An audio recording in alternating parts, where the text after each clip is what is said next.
You are now listening to Rings Kings Boxing World.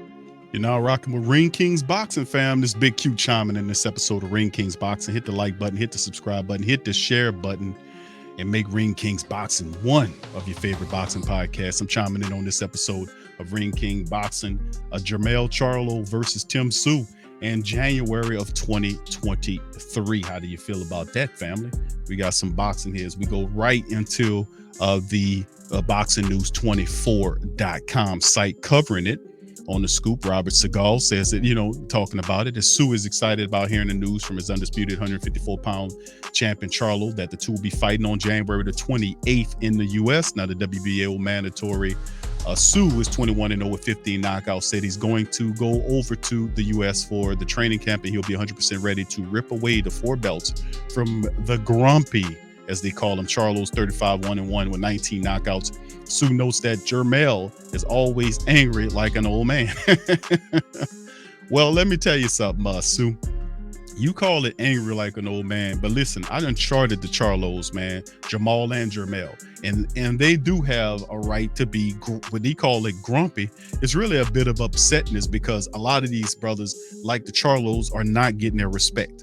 And they feel the disrespect about it, and that's why they fight with this attitude. Because even though these brothers had to climb up to the rankings, remember, a lot of these fighters refused to fight the Charlos, so it was a bit of frustration, and they had to go through and the levels to get there. So people need to understand that aspect of watching the Charlos fight. They say, oh, he's always this, that, and the third. No, family, the reality is they had to get it out of the mud. A lot of these guys did.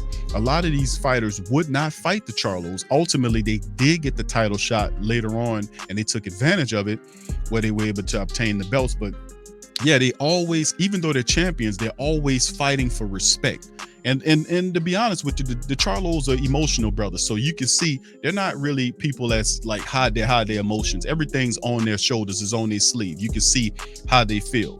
They read, even though they say they don't read the articles or they don't listen to the shows, they actually listen to the shows and they read the articles. That's what, where's my respect at? Put some respect on my name type of thing against about the Charlo brothers. And they kind of constantly go through that. So me being a boxing historian, that's what I recognize from following the Charlos career and what they had to go through as just to become champions and obtain a championship. But the ranking system wouldn't even put those guys in the rankings and all. It's just really kind of sad, and I think these guys know, a lot of the writers know that and purposefully pick at these guys with this kind of stuff. But you gotta just close that off to a degree, even though they use it as fuel for fire to keep doing it. You're a champion, enjoy your belt and beat the fuck out of whoever come up against you. That's all I can say about it. But anyway, Jermell hasn't seemed eager to take the fight with Tszyu for some reason, and this is what the writer's saying. The Seagull obviously doesn't like him, and this is him, what he's saying about him. Hasn't seemed eager to take the fight with Tszyu for some reason, and many boxing fans believe that he has misgivings about taking this risky match. I don't think Jermell does, to be honest with you. Now, Jermell's brother Jamal suggested he would soon move up to 160, but he's decided to stay at 154 to defend his four belts against Tszyu. Now, if Jermell were to vacate his belts, it would give fans the perception that he hoisted up the white flag, turned tail, and run from the battlefield rather than tackling his licking with a good. So see, this guy is writing this article is obviously he's not pro Charlo. This is a writer, and this is what I'm saying about writers reading words from writers who pick at the Charlos. As you can see, turn tail and run with a white flag. Why are you putting all of this in here? This is the fight I wanted. Charlo is the top of the division, the top boy that you've got to take out to be the best, says Tszyu to the media. React to the news of his fight with undisputed 154-pound champion Jermell Charlo happening in January of 2023. He says, I'm not rattled by any comments. He's like an angry old man, continues Tszyu about the frequently agitated Jermell. He's just grumpy all the time. Let him be. He said, we know Vegas, and that's all we know at the moment, Tim said about the location for the fight with Charlo next January. As I recall, my dad had his first world title in Las Vegas as well, so we're going to do it 27 years later, but I've got 4 titles to fight for this time. Now, this is the biggest fight of my career, all 4 belts. This is as big as it gets. It's not a layoff. I'm not sitting on the couch doing nothing, Tszyu said when asked about his thoughts on needing to wait another 5 months before fighting Charlo in January. He says, the hands are good.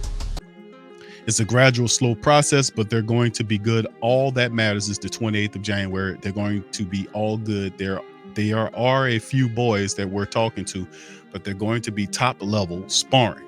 So, and then he says his little piece right there. So in essence, as you can see, this is not a writer that is a pro Charlo writer. And as you can see, that's why Charlo a chip on his shoulder, because of writers like this talking about just because he don't want to defend his titles, even though he didn't say he was going to leave right now, he's going to defend the titles. He's already known that this is a mandatory situation, and he will defend his titles against Tim Tszyo. Now, Tszyu's a good fighter.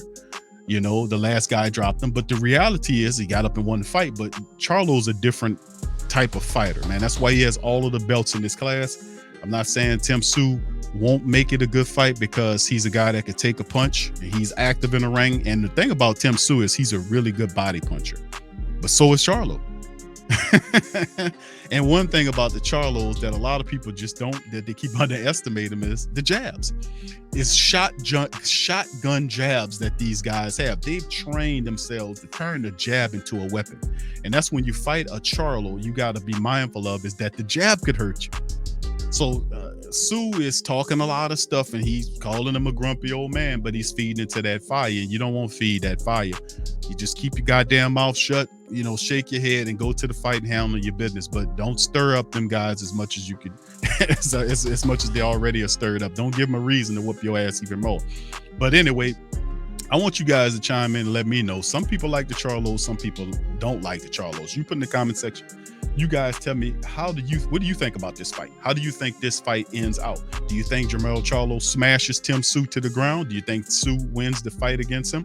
How do you guys feel about it? You know, let me know in the comment section below about this. And the fact that is Charlo warranted for being, as Tim Tszyo calls him, a grumpy old fighter, grumpy old man. Y'all let me know how that feels. That's the first time I heard that. But anyway, y'all let me know how you feel about that. Let me know in the comment section. Well, that'll be another episode of Ring Kings Boxing. I'm Big Q chiming out.